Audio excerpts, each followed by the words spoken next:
Mesdames et messieurs, je vous salue. Alors, le professeur Maurice Kamto peut-il être candidat à l'élection présidentielle d'octobre 2025? Ça, c'est une question qui se pose depuis quelque temps, depuis le début de cette année, n'est-ce pas? Et à laquelle je crois qu'il y a déjà un relatif consensus, y compris aussi bien au niveau du MRC que du RDPC. Aujourd'hui, on fait la distinction entre la candidature du professeur Kamto et la capacité du MRC à l'investir. Autrement dit, on est tous d'accord aujourd'hui que le professeur Kamto peut être candidat à l'élection présidentielle parce qu'il bénéficie de plusieurs alternatives, parmi lesquelles la possibilité de se présenter comme candidat indépendant ou alors la possibilité de se faire investir par un parti disposant des élus depuis 2020. La question qui demeure est celle de savoir s'il pourrait participer à la même présidentielle en étant investi par le MRC. Autrement dit, est-ce que le MRC est juridiquement apte à présenter lui-même la candidature du professeur Maurice Kamto? Et la réponse à laquelle je parviens de mes recherches, c'est bien oui. Et si nous disons oui, c'est bien parce que l'article 15, les alinéas 2 et 3 de notre Constitution, qui consacre l'interdiction du mandat impératif, ou alors, à contrario, qui consacre le mandat représentatif, connaît des applications, n'est pas une création camerounaise, elle connaît des applications à l'échelle mondiale. Nous avons déjà eu l'occasion, dans un précédent vidéogramme, de présenter la pratique du mandat représentatif à l'échelle planétaire, et cette présentation-là était tirée d'un rapport du Conseil de l'Europe, n'est-ce pas, publié en 2015. Alors aujourd'hui, nous allons exploiter un autre rapport, cette fois-là, publié par, l'Assemblée parlementaire de la francophonie. Donc l'Assemblée parlementaire de la francophonie a publié un rapport qui est intitulé « Nomadisme ou transhumance politique post-électorale et discipline de parti dans l'espace francophone ». C'est un rapport qui questionne véritablement la question de savoir quel est le statut d'un élu qui change d'affiliation politique au lendemain de son élection. Alors, parce que cette question continue d'alimenter les débats, je suis allé puiser dans un rapport de la francophonie. Et l'Assemblée parlementaire de la francophonie est une organisation à laquelle dont le Cameroun est membre et dont la présidence actuellement est assumée par M. Hilarion Eton, qui n'est rien d'autre que le vice-président de l'Assemblée nationale, mais qui est aujourd'hui le président de l'Assemblée parlementaire de la francophonie. Je crois qu'en exploitant ce rapport, nous allons avoir des éléments de réponse au sens et aux conséquences de l'article 15, les alinéas 2 et 3 de notre Constitution. Dans tous les cas, en exploitant ces différents rapports, qu'il s'agisse du rapport du Conseil de l'Europe que du rapport de la francophonie, il ressort clairement que l'interdiction du mandat impératif ou alors la consécration du mandat représentatif n'est pas nouvelle. Ce n'est pas la Constitution camerounaise qui crée ce système-là. Non. Les origines du mandat représentatif, que l'on considère aussi comme l'interdiction du mandat impératif, se situent à 1789, à l'article 3 de la Déclaration des droits de l'homme et du citoyen, n'est-ce pas, consécutif à la Révolution française. Et l'article 15 de la Constitution camerounaise est aujourd'hui repris. En fait, l'article 15 de la Constitution camerounaise reprend mot pour mot l'article 27 de la Constitution française, celle qui est en vigueur depuis 1958. Et ce rapport donc de la francophonie fait le point de la pratique de l'interdiction du mandat impératif dans 23 pays francophones. 23 pays francophones. Il s'agit du Burkina Faso, du Burundi, du Canada fédéral, de la Fédération Wallonie-Bruxelles, de la France, du Luxembourg, de la Macédoine, du Québec, de la Roumanie, le Québec étant un État fédéré au Canada, parce que les États fédérés peuvent avoir également des mécanismes qui leur soient autonomes. Donc la Roumanie, le Rwanda, la Suisse, la vallée d'Aoste, le canton de Vaud, le Gabon, l'île Prince-Édouard, le Sénégal, l'Alberta, l'État d'Alberta au Canada, la Grèce, la Guinée équatoriale, la Principauté d'Andorre, la Bulgarie, la Moldavie et le Tchad. Donc ce rapport présente la pratique du mandat représentatif dans 23 pays francophones. Et nous savons que la France est quand même notre principale source d'inspiration sur certains mécanismes juridiques. Alors, comment est-ce que ça se passe dans ces différents pays-là? Alors, en exploitant ce rapport, je vais lire que au Burkina Faso, par exemple, en 1993, 12 sièges sur les 109 que comptait l'Assemblée des députés du peuple avaient été remportés par le parti appelé Convention nationale des patriotes. Or, en 1993, c'est-à-dire un an après, 9 des 12 députés que comprenait ce parti firent sécession et allèrent créer le Parti pour la démocratie et le progrès appelé PDP, qui fut admis à l'Assemblée nationale. S'agissant du Burkina Faso, il est rapporté que le 14 mai 2010, un député élu sur la liste du parti Rassemblement pour le développement du Burkina Faso, RDB, a quitté en cours de mandat son parti pour occuper un poste au sein de l'organe délibérant du nouveau parti politique, l'Union pour le progrès et le changement, appelé UPC.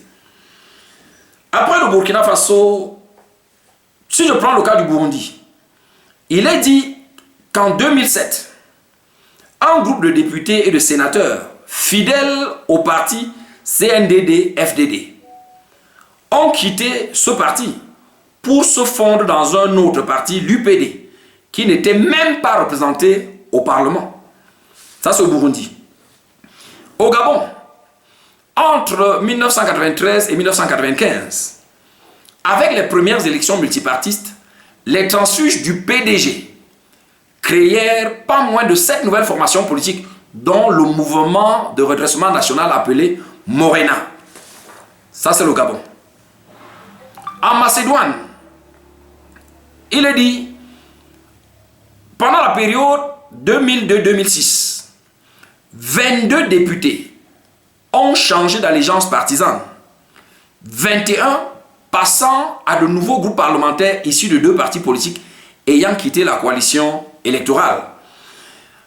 Pendant la législature 2008-2012, il n'y a jusqu'à présent que 5 députés qui ont transhumé, passant de députés indépendants à un groupe parlementaire nouvellement créé. J'insiste sur le groupe parlementaire nouvellement créé. En Moldavie, les cas de transhumance sont fréquents. Ils prennent la forme de la désagrégation de blocs préélectoraux. C'est les blocs qui sont créés pendant les élections, quand des députés décident de créer de nouveaux groupes parlementaires. J'insiste encore là-dessus. C'est-à-dire qu'en Moldavie, en Macédoine, au Burkina Faso, au Burundi, on voit très bien que des députés qui avaient été élus sous la bannière d'un parti, pendant leur mandat, décident de créer de nouveaux partis, lesquels partis parviennent à créer des groupes parlementaires au sein de l'Assemblée nationale. Ça veut dire que la pratique de l'interdiction du mandat impératif autorise un député à créer un nouveau parti et continuer à siéger au sein de l'Assemblée nationale. Il représente le dit parti. Et si le député parvient, si les députés démissionnaires parviennent à constituer un groupe parlementaire, c'est un nouveau groupe parlementaire qui se crée au sein de l'Assemblée. Alors, comment est-ce qu'on peut admettre qu'un groupe parlementaire siège à l'Assemblée nationale sans représenter le dit parti? Ce n'est pas possible. Le Cameroun ne crée pas l'interdiction du mandat impératif. Au canton de Vaud, on relate que 5 députés élus sous d'autres couleurs ont décidé de s'unir pour former un nouveau groupe politique. Le minimum requis étant de 5 députés pour former un groupe selon la loi. Et qu'ils ont rejoint, entre les élections du moins, qui ont été joints par 2 députés élus sur les listes libérales. Si bien que, avant la fin de la législature, le nouveau groupe qui avait été créé par les partis démissionnaires comptait déjà 9 députés. Les 9 représentant un nouveau groupe parlementaire qui n'existait pas au moment où ces députés avaient été élus. Voilà donc, chers amis, quelques exemples puisés du rapport de l'Assemblée parlementaire de la francophonie, organisation dont le Cameroun est membre, et qui nous révèle que, à l'échelle de la francophonie, dans les parlements de divers pays, des députés élus sous la bannière d'un parti démissionnent de ce parti, parfois parviennent à créer une nouvelle formation politique, et si leur quota parvient à créer un groupe parlementaire, ils parviennent à imposer un nouveau groupe parlementaire au sein de l'Assemblée. Et d'ailleurs, ce que nous disons n'est pas complètement extérieur à l'histoire politique camerounaise, puisqu'on sait qu'en 2019, le député Oscar Edimond Doumbé avait démissionné du SDF déjà le 5 octobre 2018. Mais, au cours de la session parlementaire de mars 2019, exactement le 19 mars 2019, mais il a été solennellement accueilli par le président de l'Assemblée nationale, Kavaï Yegui Djibril, et directement introduit dans le groupe parlementaire du RDPC. Cela a d'ailleurs généré des réactions de désapprobation de la part des députés Jean-Michel Nietzsche et Joshua aussi, qui avaient estimé que c'était une escroquerie politique, mais rien n'y a fait. Oscar Edimond Doumbé a bien été reçu dans le groupe parlementaire du RDPC. Il a d'ailleurs changé de place, puisqu'il devait siéger jusqu'à la fin de la législature au sein du groupe parlementaire RDPC. Et cela veut dire que, par rapport à la configuration de l'Assemblée nationale telle qu'elle avait été prononcée par le Conseil constitutionnel, le RDPC se voyait ajouter d'un député, pendant que le SDF se voyait retranché d'un député. Alors, si on doit appliquer cette situation d'analogie, on ne comprend pas comment on peut dire aujourd'hui que l'honorable Jean-Michel Nietzsche ne représente pas le FCC, qui est son parti politique. Il a démissionné, il a été exclu du SDF, il a réactivé son parti qui était le Rassemblement pour la Patrie, lequel a changé de nomination entre-temps pour être le FCC. Donc, au regard des constances ressortant du rapport de la francophonie, que de ce qui avait été fait dans le cas Oscar Doumbé, le député Jean-Michel Nietzsche aujourd'hui continue de siéger à l'Assemblée nationale comme le représentant du FCC. C'est bien la conséquence de l'article 15, les alinéas 2 et 3, n'est-ce pas, de notre Constitution. Alors, pour essayer de contester ce que nous sommes en train de dire, des collègues d'autres juristes font état de ce que les partis représentés à l'Assemblée nationale sont arrêtés par la décision du Conseil constitutionnel constatant l'élection des députés.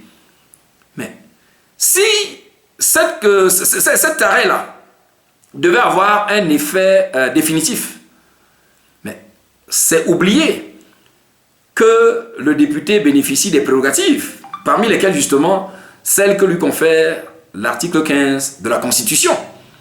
N'est-ce pas? Parce que quand le Conseil constitutionnel doit intervenir, c'est bien parce que la Constitution elle-même prévoit que le Conseil constitutionnel doit intervenir pour proclamer les résultats définitifs, n'est-ce pas, de l'élection législative. Et c'est la décision du Conseil constitutionnel qui dit qui est député et qui ne l'est pas. Donc, ce que le Conseil constitutionnel déclare, c'est de fixer les personnes ayant la qualité officielle de député. Mais une fois que le Conseil constitutionnel a déclaré qui est député, le député retrouve sa liberté. Puisque de l'autre côté, il y a l'article 15 qui lui dit, une fois que tu es député, mais tu n'es pas esclave de ton parti. Tu peux t'en détacher quand bon te semble. Et te détachant, tu peux rejoindre un autre parti déjà représenté à l'Assemblée nationale. Tu peux intégrer un parti non représenté à l'Assemblée nationale, mais qui existe déjà. Tu peux également décider de créer un parti tout à fait nouveau. Et parce que tu continues de siéger à l'Assemblée, tu ne sièges pas à ton nom propre, tu sièges au nom de ton parti. Et si vous êtes nombreux dans ta situation à avoir rejoint ce parti-là. Si le quota est tel que vous pouvez créer un nouveau groupe parlementaire, ce groupe parlementaire va être constaté au sein de l'Assemblée nationale. Il n'y a rien à faire. Le Cameroun ne crée pas le mandat représentatif. C'est une pratique universelle. Donc, nous pensons que une fois que le Conseil constitutionnel a proclamé qui est député, le député retrouve maintenant la plénitude de ses attributions et peut donc se sentir libre, n'est-ce pas, de rejoindre le parti de son choix. Et parce qu'il continue de siéger à l'Assemblée, il représente son parti sans qu'on ne puisse le lui contester. C'est encore l'application même de la Constitution. Donc, les usages que nous avons décrits, qu'ils soient tirés du rapport de l'Assemblée parlementaire de la francophonie ou bien de la pratique qui a eu cours au Cameroun, dans le cas notamment de Oscar Edimo Doumbé, nous confortent dans l'idée que tous les élus qui avaient été présentés par d'autres partis et qui ont aujourd'hui rejoint le MRC représentent le MRC dans leurs différentes assemblées, qu'il s'agisse des conseils municipaux que de l'Assemblée nationale. Et cela nous fonde à dire que le MRC est aujourd'hui apte à investir lui-même le professeur Maurice Kamto, à partir du moment où des élus l'ont rejoint. Et la capacité du MRC à investir le professeur Kamto va se densifier, parce que l'affiliation politique de l'élu qui est prise en compte pour déterminer si son parti peut ou non investir un candidat, ce n'est pas son affiliation au jour de sa propre élection. Non, c'est l'affiliation de l'élu au jour où le corps électoral est convoqué. Donc, un député du RDPC, qui jusqu'à ce jour continue d'appartenir au RDPC, s'il démissionne et rejoint le MRC à la veille de la convocation du corps électoral, pour la présidentielle 2025, habilite le MRC à se servir de lui pour investir lui-même le professeur Maurice Kamto. Ce n'est pas une création camerounaise, c'est une pratique universelle, puisée, n'est-ce pas, de la Déclaration des droits de l'homme et du citoyen depuis 1789. Et depuis 1789, le mandat représentatif a eu ses usages. Les usages dont nous parlons constituent dans le cadre camerounais ce qu'on appelle le droit comparé d'abord. Et quand on parle de droit comparé, on peut le solliciter pour permettre de comprendre une disposition identique dans le droit interne d'un État.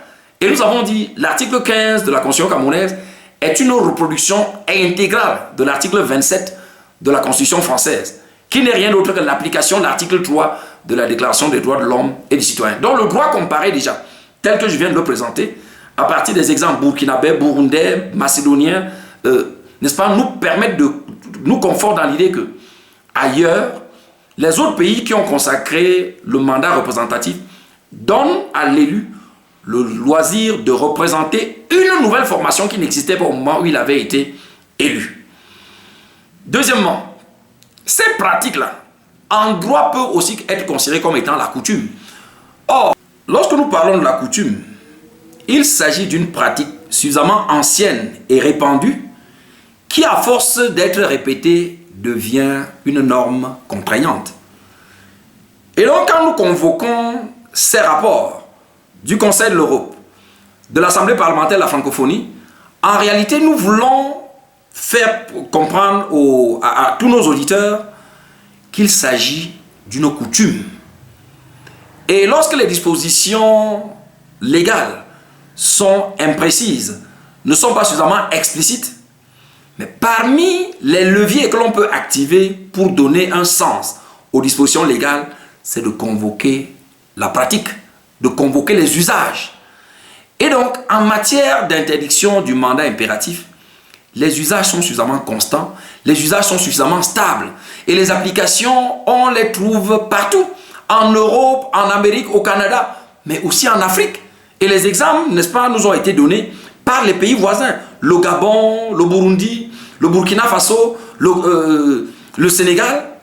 Et même, nous avons eu des exemples à l'intérieur de notre propre pays, notamment avec le cas Oscar Edimo Doumbé, qui a été solennellement accueilli dans le groupe parlementaire du RDPC. Supposez que Oscar Doumbé, démissionnant du STF, ne rejoigne pas le RDPC et aille créer son parti. Mais il faut tirer la conséquence de ce qui s'est fait avec lui. On l'a recueilli dans le RDPC en ajoutant le groupe parlementaire du RDPC d'un et en retirant, en amputant le groupe du SDF d'un. L'interprétation par analogie voudrait que si M. Oscar Edimon Doumbé avait rejoint le MRC, mais que l'on le considérât comme représentant le MRC, ou alors sans avoir rejoint le MRC, il pouvait aller créer son parti. Ce nouveau parti-là se retrouverait représenté à l'Assemblée nationale. Donc à partir de cette coutume qui est une source du droit, je crois que le débat devrait être clos. La pratique du mandat représentatif, telle qu'elle est observée à l'échelle planétaire, nous permet aujourd'hui de dire que le MRC dispose des élus et que sa capacité à pouvoir disposer des élus va d'ailleurs grandir au fur et à mesure que le temps va passer. Parce que nous continuons à le dire, l'affiliation politique de l'élu, prise en compte pour apprécier la capacité de son parti à investir un candidat, ne se situe pas au jour de sa propre élection, mais au jour de la convocation du corps électoral. Or, l'élection présidentielle est encore à venir. Et d'ici octobre, il n'est pas exclu que d'autres élus partent de la formation qu'ils avaient élue pour rejoindre le MRC, confortant ainsi sa capacité à pouvoir investir lui-même le professeur Maurice Kamto. J'espère qu'avec cet autre vidéogramme, n'est-ce pas, qui exploite le rapport de l'Assemblée parlementaire de la francophonie, dont M. Hilarion Eton, Camerounais, est le président aujourd'hui, n'est-ce pas, permet d'éclairer davantage la lanterne de nos auditeurs sur l'impossibilité du Cameroun de faire autrement. Le mandat impératif n'est pas une création camerounaise, c'est quelque chose dont nous avons hérité, notamment la France, et dont les pratiques, n'est-ce pas, sont connues à l'échelle planétaire. Devant la situation que présente aujourd'hui le MRC, il n'y a pas d'autre option que de faire comme cela se fait partout ailleurs. Et en conséquence de ça, le MRC, disposant des élus, qui le représentent dans les différentes assemblées municipales, régionales ou à l'Assemblée nationale, peut aujourd'hui investir lui-même le professeur Maurice Kamto. Cela ne clôt pas le débat parce qu'il appartiendra en fin de compte au professeur Kamto de choisir la voie par laquelle il pourra s'investir. Mais il pourra se faire investir. Mais pour le débat, pour le point de débat qui alimente, n'est-ce pas, les discussions dans la scène politique, je crois qu'il était important que cette précision également soit donnée afin que nous soyons davantage informés de la manière dont se passe l'interdiction du mandat impératif consacré par l'article 15 de notre Constitution. Voilà. J'espère que vous avez bien aimé. Auquel cas, je vous invite à commenter, à liker, à partager, mais surtout à vous abonner à notre page, Le Droit au 237, afin de ne rater aucun de nos contenus.